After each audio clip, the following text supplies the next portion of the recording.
seconds and counting.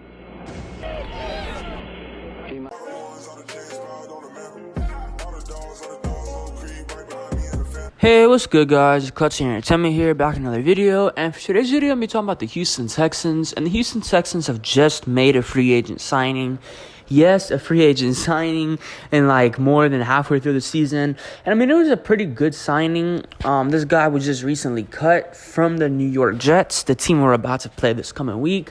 And this player is safety Adrian Amos, long-time Chicago Bear for 4 seasons, and then a Green Bay Packer for another 4 seasons. And then, of course, the New York Jets this past season. And I guess it just wasn't going good for him over there. I'm not exactly sure what the situation was. He wasn't too involved in that defense through, I guess, to this point. I mean, he only had 23 combined tackles compared to last year with Green Bay when he had 102 combined tackles, 1 sack, and then 1 pick. And then, I mean, last season, he was pretty good. This season, I'm not sure what exactly happened. I'm not sure if it's a Jets problem, if it's a Amos problem. He is 30, so technically he should still be in his prime, considering if his prime is like 27, 28, all the way up into like 30, 31. So he should still be in his prime, in the thick of his prime.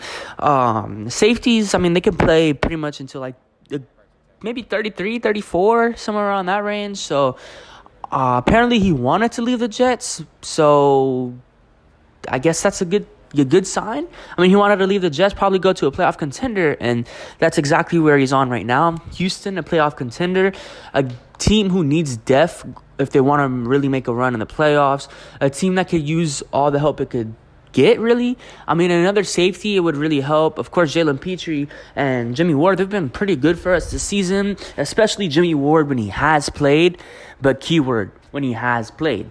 He hasn't been the most healthiest guy so far this season. He's dealt with a couple of injuries. I think one was a quad or a calf or something, and then one was a hamstring. So he has had a couple of injuries this season. And then Jalen Petrie, I don't want to say he's going through a sophomore slump this season, but he hasn't been the same guy that he was last year. I'm not sure if it's a confidence thing, if it's still adjusting to the new scheme, which it 100% could still be that. That's probably what it is, I think, at least for my opinion. That's still what it is. I think he's still trying to get used to the scheme.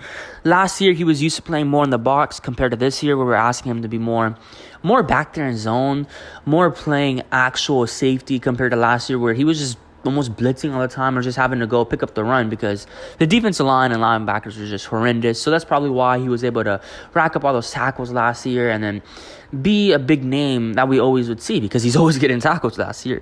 And then compared to this year, when he actually is playing safety, when he actually has to be back there in coverage, he hasn't been the best. But Amos, another veteran presence there to help Petrie, to help the rest of the DBs, cornerbacks even. Another veteran back there with Jimmy Ward. So we have 3 veterans, really. 4, really, if you want to think about it. Desmond King, Steven Nelson, Jimmy Ward, and then Adrian Amos. There's a bunch of veterans in that locker room, in that DB room, in that secondary, to go along with, of course, Derek Stingley Jr. and Jalen Petrie, the 2 young cornerstones in our DB room. So I'm a really big fan of this move. I don't really see any negatives. Again, apparently he wanted to leave the Jets, so part of it probably is he just didn't feel too involved. The most tackles that he's had in a game this season was against New England in week 3. He had 7 total tackles against New England. So he did show this past season he could still be effective, at least in getting tackles. As far as his coverage goes, I'm not sure how good that really was. He was back there in the secondary with Sauce Gardner and, of course, some other guys, DJ Reed. So coming to a defense with similar pieces, we have Derek Stingley, we have Steven Nelson, of course, Desmond King, and whatnot. But yeah, I mean, interesting pickup. I'm a fan of it. The reason he was a free agent was, I guess, because he wanted to be released. He asked for his release or something like that. So that's good. I mean, we got a pretty good player, still only 30. I mean, I don't want to make it seem like that's young, but it feels like Amos has been in the league for a while now.